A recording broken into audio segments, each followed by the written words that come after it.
Eu sou Derli José de Carvalho, eu nasci em Muriaé, Minas Gerais, em 16 de 12 de 1939. Eu me formei como torneiro mecânico depois do golpe militar de 1964, com as dificuldades que eu tinha de conseguir emprego na minha profissão de torneiro ferramenteiro, eu passei a ser técnico em eletrônica.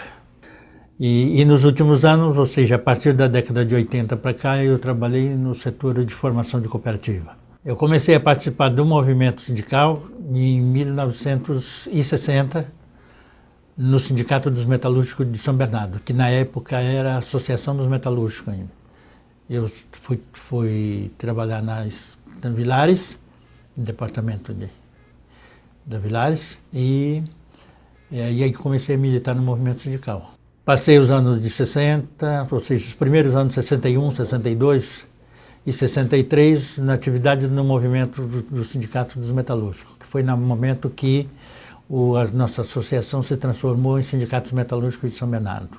Na primeira diretoria, ou seja, na primeira eleição do sindicato, quando a associação nossa se transformou em sindicato, eu fiz parte da diretoria e fui um dos diretores do Sindicato dos Metalúrgicos, e a minha diretoria foi cassada no golpe militar do 1º de abril de 1964. De 64 eu fui para a clandestinidade. Em 1966 eu tive um convite dos sindicatos chineses e fui para a China, fiquei um ano na China. Depois tive dificuldade para voltar para o Brasil por causa da repressão, da ditadura militar.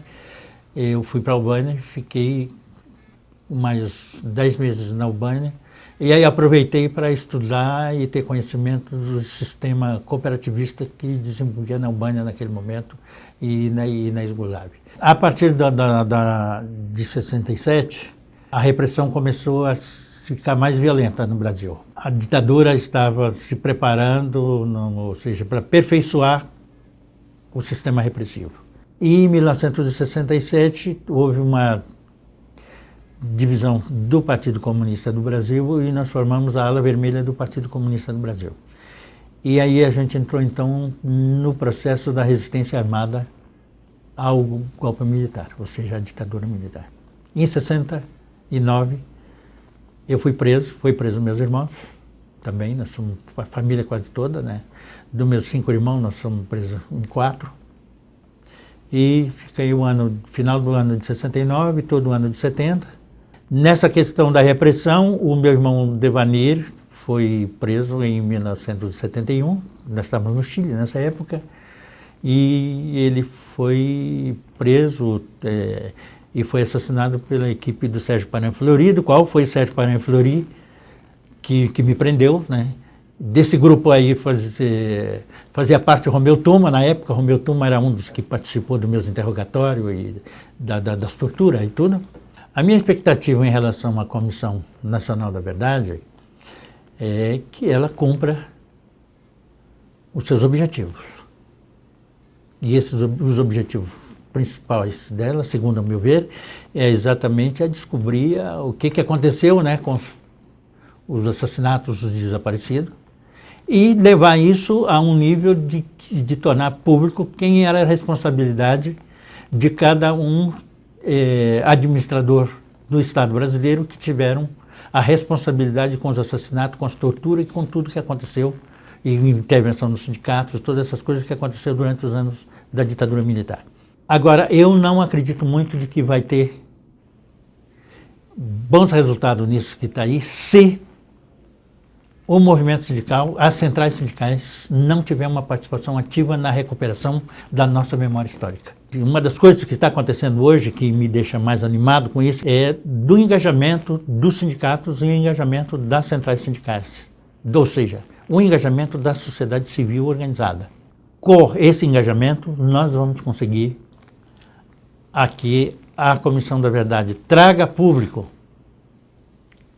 dos arquivos todos os documentos dos crimes da ditadura militar e aqueles indivíduos, e se tornar público o nome daqueles indivíduos que ainda estão na ativa, seja dentro das forças de repressão, como na administração do Estado ainda hoje no Brasil e dentro dos partidos políticos. Eu puxei 2 anos de conseguir ser eleito e reeleito. Tirei 2 mandatos no sindicato.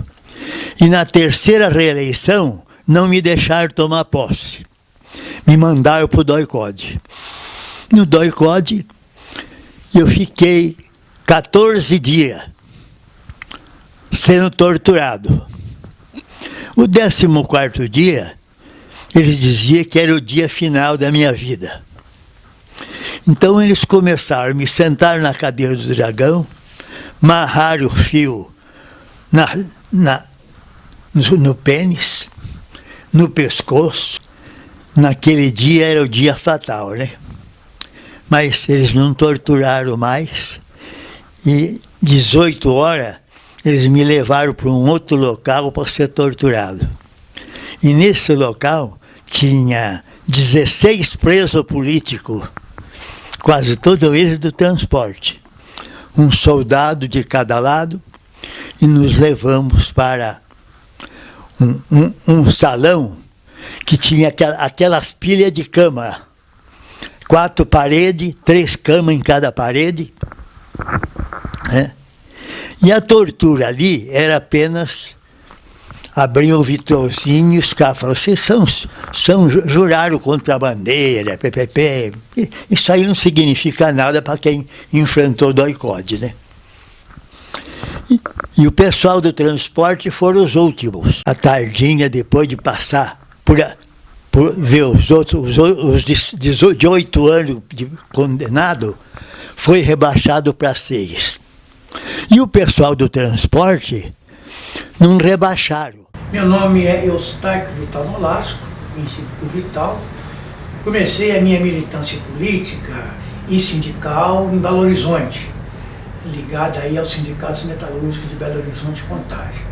Tive a oportunidade de conhecer vários companheiros, como o Menino Seabra, que foi o presidente do sindicato cassado, o Mário Bento, e também a Conceição, que naquela oportunidade era secretária-geral do sindicato. A Conceição depois foi presa, torturada, barbaramente torturada.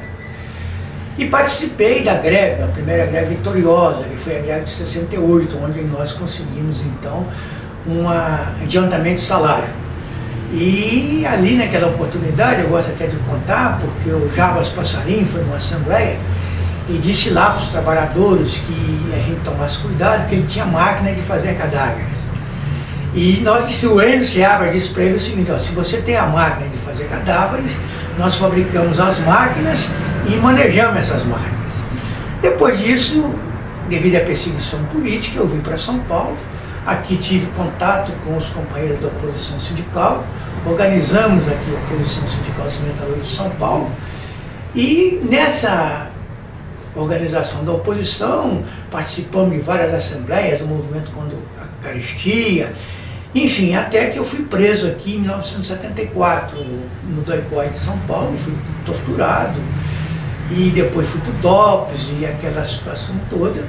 Depois da tortura e da prisão, eu saí e continuei a minha militância sindical, aí no Sindicato dos Químicos de São Paulo. Depois participei do Sindicato dos Metalúrgicos de Osasco, onde ajudei na greve de 79. Em Osasco conheci várias lideranças também, como Zé Pedro, o próprio Ibrahim e outras lideranças do movimento sindical, que também tinham sido perseguidas, tinham sido caçadas na época da ditadura. E naquela greve de 79, aqui em São Paulo, onde foi morto aí o companheiro Santo Dias da Silva. Fizemos um grande ato de protesto no enterro dele. E nós já, ainda no Sindicato Metalúrgico de Osasco, como militante de base, demos um apoio e participamos daquela greve lá nos metalúrgicos de São Bernardo.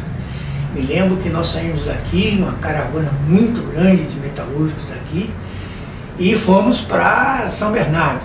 Chegando lá em São Bernardo, a polícia estava cercando os trabalhadores na praça municipal, e foi chegando aquele povo de São Paulo, aquele povo todo chegando, aqueles metalúrgicos, que encurralamos a polícia, né? De um lado os metalúrgicos de São Bernardo e de outro lado o pessoal que foi de São Paulo. Aí foi uma pauleira danada, foi a primeira vez que eu vi polícia correr de trabalhador. Enfim, e continua a minha militância sindical até hoje, né? Sou sócio do sindicato, depois fui diretor do Sindicato dos Metalúrgicos de São Paulo, junto aí na diretoria, junto com o Vaquizão, organizamos greve geral de 85 e várias lutas pela redução de jornada. E depois fui eleito vereador e continuo sendo sócio do sindicato até hoje, apesar de ser aposentado, mas quero morrer sendo sócio do Sindicato dos Metalúrgicos. Eu comecei a trabalhar muito cedo, com 14 anos, em 61, no setor metalúrgico, na Cobrasma, e, bom, peguei o golpe como trabalhador de base, né, fazendo o Senai naquela época, e, bom, vivi o golpe, e depois nós, juntos, eu, Taviano e um monte de companheiros, fizemos o que fizemos. E eu coloquei também, né, que para nós trabalhadores, naquela época, né, nós sentimos nitidamente que o golpe era contra nós. Fundamentalmente, o golpe era contra nós. Tanto é que não foi a segunda medida e não foi uma das primeiras. Foi a primeira medida dos militares, foi intervir nos sindicatos, foi prender as lideranças. Né? Então, por quê? Porque esse modelo econômico que você falou, o Valdemar, que infelizmente foi vencedor, foi implantado, ele só podia acontecer se limpasse a área. E a primeira limpeza tinha que ser aniquilar, destruir o movimento dos trabalhadores, o movimento sindical. Né? Depois veio o movimento camponês, vieram a UNE, os estudantes e tal, mas primeiro fomos nós. Nós somos as grandes vítimas. Essa história de que os trabalhadores acordaram muito tarde e que Osasco foi só um lampejo, não é verdade. Os trabalhadores nunca aceitaram o golpe militar e sempre resistiram. Sempre estiveram na luta. Claro que é luta de vanguarda. Não estou falando de massa. É luta de vanguarda. Mas muitos filhos da classe trabalhadora foram para a luta, como nós, lá em Osasco, como os companheiros do ABC, de várias regiões, como os companheiros de Contagem, como os companheiros de Volta Redonda, foram para a luta, foram para a resistência, não aceitando, né, a antidemocracia, um regime autoritário, opressivo. Dentro do movimento sindical, desde que começou a se discutir a instalação da Comissão da Verdade, eu tenho levantado para meus companheiros nos sindicatos, nas centrais sindicais, tal, que a gente correria um risco muito grande, se a gente não se organizasse, a gente correria um risco muito grande de que nós passaríamos desapercebidos no trabalho da Comissão da Verdade. Né? Que nós tínhamos que ter uma presença ativa, né, de participação nisso aí. Por quê? Porque, claro, nós temos muitos casos emblemáticos de companheiros que desapareceram, né, companheiros que foram mortos na tortura, né, muitos casos. Então, nós temos que ter uma atitude ativa nesse processo, ser parceiro, ajudar. Né, e é responsabilidade nossa. Ontem eu coloquei aqui também, porque estavam todas as centrais aqui, eu representando a minha, eu coloquei, olha, isso aí não é tarefa só e responsabilidade das centrais sindicais, é de todas as organizações envolvidas com o movimento dos trabalhadores. Né? Então isso aí tem que ser um imenso mutirão, né, para fazer vir à tona a verdade sobre o que aconteceu e o prejuízo que a ditadura proporcionou, não só ao país, mas particularmente aos trabalhadores. Infelizmente, as entidades sindicais, né, recém agora estão se despertando para essa questão. Né? Mas antes tarde do que nunca.